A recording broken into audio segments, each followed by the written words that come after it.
Jedno jutro sjedimo iza Mikijeve čistione i gledamo njih petoricu. Kako jednostavno ljudi šeću kod da su došli vrtove obrađivati.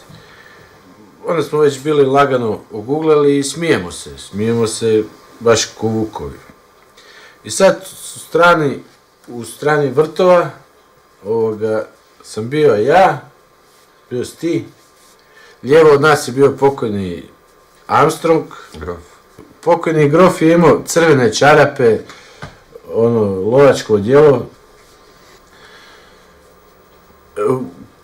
Povukli smo se samo jedno 10-15 metara. Za jedno dvorište. Da. 10-15 metara, da ih jednostavno pustimo dublje. Na strani ulice, baš pri Radovićeve, bio Lula i Brdar. Brdar Ivan. Ivan Brdar.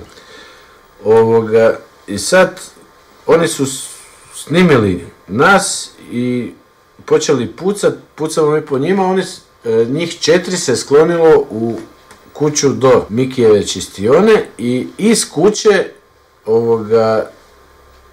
u kojoj su oni biti u okruženju. Oni zovu nas da se mi predamo. Mi vrištimo od smijeha. Njih 4 zovu nas 30-ak da se predamo i to je bila borba koja je trajala jedno 2-3 sata sa kratkim prekidima kad su se oni derali predajte se, a mi im se smijemo i...